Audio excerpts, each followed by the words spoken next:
ನಾಳೆ ರಾಜ್ಯದ 3 ಉಪಚುನಾವಣೆಯ ಫಲಿತಾಂಶ ಹೊರಬೀಳಲಿಕ್ಕಿದೆ.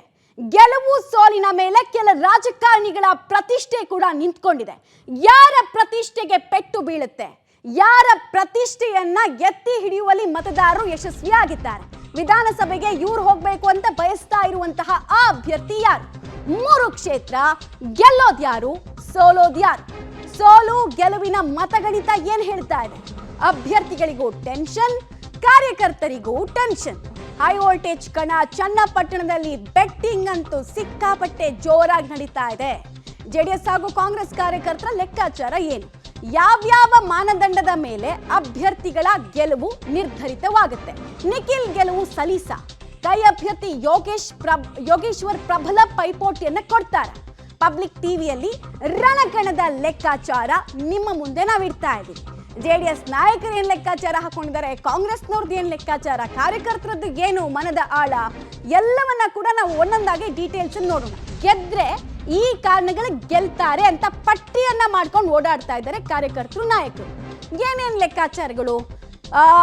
ಮತಯುದ್ಧದಲ್ಲಿ ಯಾವ ವಿಚಾರಗಳು ವರ್ಕೌಟ್ ಆಗಿದೆ ಅನ್ನೋ ಲೆಕ್ಕಾಚಾರ ಅಭ್ಯರ್ಥಿಗಳಿಗಿದೆ. ನಿಖಿಲ್ ಈಗಾಗಲೇ ಓಕೆ, ಜೆಡಿಎಸ್ ನಾಯಕರ ಲೆಕ್ಕಾಚಾರ ಏನು ಒಂದ್ಸಲ ಅದನ್ನ ನೋಡ್ತಾ ಹೋಗೋಣ. ಒಕ್ಕಲಿಗ ಮತಗಳು ಸಂಪೂರ್ಣವಾಗಿ ಜೆಡಿಎಸ್ ಕಡೆಗೆ ಬಂದಿದೆ ಅಂತ ದೇವೇಗೌಡರು ಪ್ರಚಾರದ ಕಣಕ್ಕೆ ಧುಮುಕಿದ್ರಿಂದ 15ರಿಂದ 20% ಒಕ್ಕಲಿಗ ವೋಟ್ಗಳು ಹೆಚ್ಚು ಶಿಫ್ಟ್ ಆಗಿದೆ. ಸೊ 85%ಗಿಂತ ಹೆಚ್ಚು ವೋಟ್ಗಳು ಜೆಡಿಎಸ್ ಅಭ್ಯರ್ಥಿಗೆ ಬಂದಿದೆ. ಒಕ್ಕಲಿಗ ಮತಗಳ ಸಂಪೂರ್ಣ ಲಾಭ 1,05,000 ಒಕ್ಕಲಿಗ ಮತಗಳು ಏನಿತ್ತು ಅದರ ಸಂಪೂರ್ಣ ಲಾಭ ಜೆಡಿಎಸ್ಗೆ ಆಗ್ತಾ ಇದೆ ಅನ್ನೋದು ಅವ್ರ ಲೆಕ್ಕಾಚಾರ. ಅಲ್ಪ ಪ್ರಮಾಣದ ಅಲ್ಪಸಂಖ್ಯಾತ ಹಾಗೂ ಹಿಂದುಳಿದ ವರ್ಗಗಳ ಮತ ವಿಂಗಡಣೆ ಆಗಿರೋದು ಕೂಡ ಜೆಡಿಎಸ್ಗೆ ಲಾಭವನ್ನ ತಂದು ಕೊಡಬಹುದು ಅನ್ನೋದು ಜೆಡಿಎಸ್ ನಾಯಕರ ಲೆಕ್ಕಾಚಾರದ ಭಾಗ ಆಗ್ತಾ ಇದೆ. ಹಾಗೂ ಎಚ್ ಡಿ ಕುಮಾರಸ್ವಾಮಿ ಬಗ್ಗೆ ಜಮೀರ್ ಅಹಮದ್ ಖಾನ್ ಅವರು ಕೊಟ್ಟಂತಹ ವಿವಾದಾತ್ಮಕ ಹೇಳಿಕೆ ಒಕ್ಕಲಿಗ ಮತಗಳು ಒನ್ ಸೈಡ್ ಆಗಿದೆ, ಅಂದ್ರೆ ಕನ್ಸಾಲಿಡೇಟ್ ಆಗೋದಕ್ಕೆ ಇದು ಕಾರಣ ಆಯಿತು, ಆಡೆಡ್ ಅಡ್ವಾಂಟೇಜ್ ಅನ್ನೋ ರೀತಿ ಕಾಣಿಸ್ತು ಅನ್ನೋದು ಲೆಕ್ಕಾಚಾರ. ಮತ್ತು ಟೌನ್ ಹೊರತುಪಡಿಸಿ ಗ್ರಾಮೀಣ ಭಾಗದಲ್ಲಿ ಹೆಚ್ಚು ಮತಗಳ ಕ್ರೋಢೀಕರಣ ಆಗಿದೆ, ವೋಟಿಂಗ್ ಪರ್ಸೆಂಟೇಜ್ ಗ್ರಾಮೀಣ ಭಾಗದಲ್ಲಿ ಜಾಸ್ತಿ ಆಗಿದೆ, ಅದರ ನೇರ ಪ್ರತಿಶತದ ಲಾಭ ನಿಖಿಲ್ಗೆ ಆಗಿದೆ ಅನ್ನೋದು ನಾಯಕರ ಮನದಾಳ. ಮತ್ತು ದೇವೇಗೌಡರ ನಿರಂತರ ಪ್ರಚಾರಕ್ಕೆ ಮತ ಕ್ರೋಢೀಕರಣ ಆಗಿದೆ ಅಂತ ನೋಡಿ. ಇತ್ತೀಚೆಗೆ ಒಂದು 25 ವರ್ಷದ ರಾಜಕಾರಣದಲ್ಲಿ ದೇವೇಗೌಡರು ಒಂದೇ ಒಂದು ಕ್ಷೇತ್ರವನ್ನ ಇಷ್ಟೊಂದು ಕಾನ್ಸಂಟ್ರೇಟ್ ಮಾಡಿದ್ದೇ ಇಲ್ಲ. ಅದು 6 ದಿನ ಪ್ರಚಾರ, 22 ಸಭೆ, ಹೈಲಿ ಇಂಪಾಸಿಬಲ್ ವಿಚಾರಗಳನ್ನ ಮಾಡಿ ತೋರಿಸಿದ್ದಾರೆ ದೇವೇಗೌಡರು. ಸೊ ಅದ್ರ ಕಂಪ್ಲೀಟ್ ಲಾಭ ಆಗಿದೆ ಅಂತ. ನಿಖಿಲ್ ಯುವಕ ಎಂಬ ಕಾರಣಕ್ಕೆ ಯುವ ಮತಗಳು ಕೂಡ ಜೆಡಿಎಸ್ಗೆ ಬಂದಿದೆ. 2 ಸಲ ಅವ್ರನ್ನ ಲಾಂಚ್ ಮಾಡುವಂತಹ ಅಟೆಂಪ್ಟ್ ಫೇಲ್ ಆಗಿತ್ತು, ಅನುಕಂಪ ಇತ್ತು, ಮತ್ತು ಯೂತ್ ಇದ್ದಾರೆ, ಚೆನ್ನಾಗಿ ಕೆಲಸ ಮಾಡ್ತಾರೆ ಅನ್ನೋ ಕಾರಣಕ್ಕೂ ಮಣೆ ಹಾಕಿದ್ದಾರೆ ಅಂತ ನೋಡಿ. ನಿಖಿಲ್ 8ರಿಂದ 10 ಸಾವಿರದ ಅಂತರದಲ್ಲಿ ಗೆಲುವಿನ ವಿಶ್ವಾಸ ಜೆಡಿಎಸ್ ನಾಯಕರಿಗಿದೆ. ಲೀಡ್ ಒಂದು 8,000ದಿಂದ 10,000 ಆರಾಮ್ಸೆ ಸಿಗುತ್ತೆ, ಸಲೀಸಾಗಿ ಸಿಗುತ್ತೆ ಅಂತ ಫೈಟ್ ಇದೆ. ಬಟ್ 10,000 ಲೀಡಲ್ಲಂತೂ ಅವ್ರು ಗೆಲ್ತಾರೆ ಅನ್ನೋ ವಿಶ್ವಾಸ ಜೆಡಿಎಸ್ ನಾಯಕರಿಗೆ ಅಲ್ಲಿ ಕಾಣಿಸ್ತಾ ಇದೆ.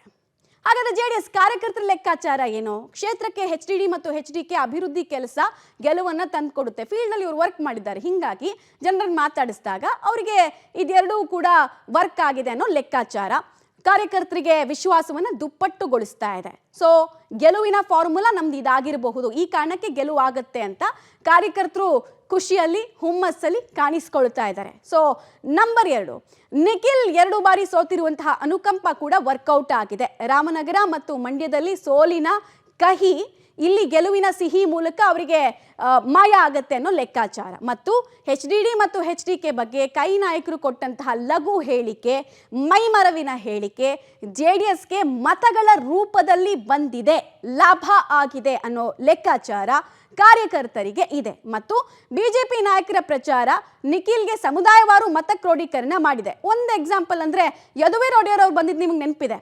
ಯಾದವರ ಓಟು ಈ ಕ್ಷೇತ್ರದಲ್ಲಿ 5,000 ಇದೆ. 5,000 ಮತಗಳ ಮೇಲೂ ಕೂಡ ಕಣ್ಣಿಟ್ಟಿತ್ತು. ಅಂದ್ರೆ ತುಂಬಾ ಮೈಕ್ರೋ ಲೆವೆಲ್ ಮ್ಯಾನೇಜ್ಮೆಂಟ್ ಅನ್ನು ಬಿಜೆಪಿ ಕಾರ್ಯಕರ್ತರು ಮಾಡಿದ್ರು. ಸೊ ಲಾಭ ಆಗುತ್ತೆ ಅಂತ. ನಿಖಿಲ್ 20,000 ಅಂತರದಲ್ಲಿ ಗೆಲ್ತಾರೆ ಅನ್ನೋ ವಿಶ್ವಾಸ ಕಾರ್ಯಕರ್ತರಿಗಿದೆ. ನಾಯಕರಿಗೆ ಒಂದು 10,000 ಲೀಡ್ ಅಂತಿದ್ರೆ ಕಾರ್ಯಕರ್ತರು ಅದನ್ನು ಡಬಲ್ ಮಾಡ್ತಿದ್ದಾರೆ ನಂಬರ್ಸ್ ಅನ್ನ. 10,000 ಅಲ್ಲ, 20,000 ಮತಗಳ ಲೀಡ್ನಿಂದ ಗೆಲ್ತಾರೆ ನಿಖಿಲ್ ಕುಮಾರಸ್ವಾಮಿ, ಗೆಲ್ತಾರೆ. ಲೀಡ್ ದೊಡ್ಡ ಮಟ್ಟದಲ್ಲಿ ಸಿಗುತ್ತೆ ಅನ್ನೋದು ಅವರ ವಿಶ್ವಾಸ. ಲಾಸ್ಟ್ ಟೈಮು 15,000 ಚಿಲ್ಲರೆಯಷ್ಟು ಓಟ್ಗಳನ್ನ ಕುಮಾರಸ್ವಾಮಿ ಅವರು ಲೀಡಲ್ಲಿ ಪಡ್ಕೊಂಡು ಗೆದ್ದಿದ್ರು ಯೋಗೇಶ್ವರ್ ವಿರುದ್ಧ. ಈ ಸಲ ಆ ಲೀಡ್ಗೂ ಜಾಸ್ತಿ ನಂಬರ್ಸ್ ಬರಬಹುದು ಅನ್ನುವಂತಹ ಲೆಕ್ಕಾಚಾರ ಸದ್ಯಕ್ಕೆ ನಿಖಿಲ್ ಕುಮಾರಸ್ವಾಮಿ ಪರ ಕಾರ್ಯಕರ್ತರಿಗಿದೆ. ಸೊ ಕ್ಷೇತ್ರಕ್ಕೆ ಈಗಾಗಲೇ ಎಚ್ ಡಿ ಕುಮಾರಸ್ವಾಮಿ ಅವರ ನಿರಂತರ ಮಿಂಚಿನ ಪ್ರಚಾರ ಕೂಡ ಲಾಭ ಆಗಿದೆ ಅಂತ.